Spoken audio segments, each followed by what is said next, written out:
today I'm going to show you how to make pizza dough. So we are in the yeast bread unit. So we just finished up with quick bread. So in yeast bread, we use yeast. All right, so I have my mise en place ready. Everything's measured. We're going to talk about the 10 stages of yeast bread production. There are two types of yeast bread dough, a rich dough and a lean dough. A rich dough has a lot of fat. A lean dough, which is what pizza dough is, has a very small amount of fat, okay? So things in this category are like French bread, your sandwich bread, Italian bread, things like that, all right? So there are different kinds of yeast. We use active dry. There's also instant, and then there is fresh. So this one needs to stay refrigerated, so you'll often see that we keep it in the refrigerator. So this recipe, we're gonna start off by activating our yeast. So in here, I have 2 ounces of warm water. Warm water is really important because it creates an environment for yeast to thrive and grow. So into here, I am going to combine my 2 ounces of warm water and I'm going to add my tablespoon of yeast.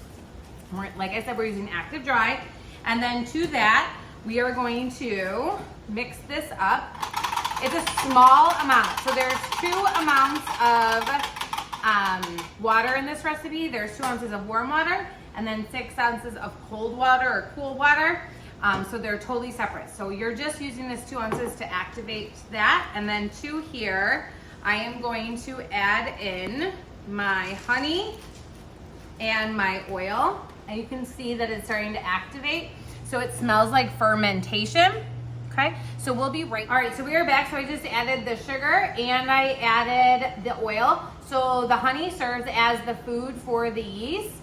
And now we're gonna let this sit for about 4 minutes and it's gonna get somewhat foamy. You just wanna leave it. It is a small amount. Again, it's a lean dough, so you don't need a lot of it. All right, so now in a bowl or on your tabletop, we're gonna use a bowl just for the sake of cleaning. I am going to combine our bread flour. The recipe calls for bread flour. It has a higher protein content, so it yields more of a crusty crunch to your bread, and then nice soft in the inside. If you don't have bread flour, you can substitute for the all-purpose, all right? So I'm gonna add my 14 ounces of flour to the bowl, and then to that, I'm gonna have a little bit of salt. So salt is an inhibitor. So because this is yeast, it's gonna control the rate that the yeast eats the sugar and it expands. So it's just gonna control that. Even though it's a small amount of salt, it does a lot of scientificness to this recipe, all right? So I'm just gonna mix that up, all right? So stage 1 of yeast bread production is to scale your ingredients, which is what we did. We measured everything. Scale means measure. That's the proper term for it. Then you are going to mix and knead, which is stage 2. So into here, I'm going to add, I have my flour and I have my salt. I'm gonna add our cool water. So this, you just do not want it to be warm because you don't want it to hurt the yeast or to kill it when we add that in. I will be right back. All right, so we are back and I'm just gonna mix this all together like so. And then I'm gonna add my yeast mixture. It has sat and you can see that it's getting nice and foamy. If you're unsure, you can smell it. You can definitely smell when it's fermentation. And you literally want every last molecule because remember, this is the sugar, okay? And this is gonna be divided into 2 days. So you're gonna mix this together. We're gonna have a dough. And then we're gonna let it ferment, which is the first rise, overnight. So I'm mixing this by hand. You can also use a kitchen mixer and use a dough hook. It's whatever is your teacher tells you. So I'm just gonna mix this together. Right now it looks very shaggy. You want it to come together and I will show you how to knead in a second. All right, so we are back, so I'm gonna show you how to knead. So I dumped all this out, all the shaggy stuff too. You're gonna press it out like so. This is the heel of your hand, that's where you're gonna knead. So you take the top and you fold over and you press. You can use 1 hand, 2 hands, and then I'm gonna take it again, fold over and press. And the objective here is that you are trying to pick up all of this and knead this together until it's smooth like a baby's behind. That's the term that I've learned. I know it might not sound industry, but nice and smooth. So you can see as I'm doing it, it's already getting smoother compared to what I have. You need to do this for about 5 minutes and it should, see how I still have like chunks. It's starting to look like I don't want it to look like cottage cheese. Just keep going. If your hands hurt, then trade off with your partner. All right, we are back, and you can see that my dough is nice and smooth, and it goes through the finger test. So essentially you want to poke your thumb into there and it should stay, and that's how you know that your dough is done.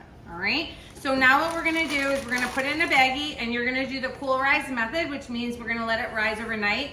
Now, if you were making this at your home, you could let it rise at room temperature for about 30 to 40 minutes, untouched in a nice warm area, but we don't have time for that. So you're just gonna put a little oil in your bag. Notice I just put a little capful. You just make sure it's all softened on your dough.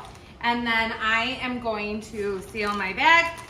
Take the air out, because the air, as this grows, the air is gonna expand. So you wanna make sure all the air is out, like so. And then you also may have time to prep your toppings. Each pair you will have some options. So obviously everyone will get sauce, just a marinara sauce. We're not making it from scratch. Cheese, mozzarella cheese, you'll get about 2 cups. And then you'll have some options of toppings: pepperoni, bacon, sausage, onions, and green peppers. If you don't like those ingredients, that's what's provided to you. You're more than welcome to bring something from home, but we feel we're being very generous, all right? So now we're gonna let this rise, stage 3, ferment. Say it with me, ferment. And then we'll come back and we'll talk about how to shape and bake. All right, so today we are gonna finish making our pizza. It's our shaping and baking day. So our dough has doubled in size, so you can kind of see this. And I have it at room temperature. So the first thing you're gonna do is step 4 is to let your dough relax, okay? So this is, you really wanna let it relax. So to do that, you press and you release your CO2, and then it makes it easier for shaping, okay? So the next thing is, the stages of yeast bread production are made for like bulk. Like if we were gonna make this at a pizza shop, we would make enough for like 50 portions. We only made 1, so you don't actually have to do step 5, which is divide your portions. After you divide your portions, step 6 is to round your portions, which would be to make it into a ball. We don't need to do that. So now we're just gonna start by shaping, and we're gonna shape it into a flat 12 to 14 inch, this came off, that's okay, pizza pan. So I'm just gonna spray it with a little bit of oil. You can also use olive oil. And you notice that I just took it out, I released, and I start stretching it out. What a lot of students do is they take their dough out and then they start working with it. And what you're doing is you're tangling your gluten strands, and you don't wanna do that. So all you have to do, you can use a rolling pan, but you actually don't really need to. You can start just kind of shaping this into your pan with your hands, and then kind of let it just relax for a minute. Okay, you can kind of see I have my edge, just like so. We obviously want that nice crust, so you can kind of push up. And notice I didn't do a lot of handling of this. So that is the key to working with this yeast dough, is you don't want to do a lot of handling, okay? And it's not shrinking. If yours is shrinking, you need to let it rest, all right? So the next thing I'm gonna do, this is a technique we talked about in your notes. You're gonna take a fork and you're gonna dock it. Docking prevents it from bubbling, and it will keep it nice and flat, okay? So now, we've shaped. Now you're gonna let it proof, which is the second and final rise. You don't need to do that for a long time with pizza dough, but if we were making like donuts or another kind of bread, you would let it kind of sit at room temp and let it rise again. And now we're gonna put our sauce on. So we're just using, you're gonna be having this already pre-measured. So you're gonna put about a cup of your sauce right into the center. Okay, and I'm just gonna smear it around. If you don't like a lot of sauce, don't use as much. Now sometimes people want like barbecue sauce or Alfredo sauce. We're just giving you marinara. If you want something else, you're more than welcome to bring whatever you want from home. But we're not at, you know, the Pizza Hut making a pizza buffet, okay? And then we're gonna do your cheese. So sometimes students wanna put cheese in the crust. You can do all of that. It just takes longer to cook, and it's a race against time to get this in the oven. So let's just go basic, and if you wanna do a lot more, make it at your home, okay? So we're gonna do 2 cups right in there, just like so. And then we're gonna bake this at 400 degrees for about 15 minutes. We'll be back. All right, so we're back, and you can see that we baked, which is step 9 of yeast bread production, and you can see the nice golden brown crust. And then stage 10 is to let it cool, enjoy, and eat. Thank you.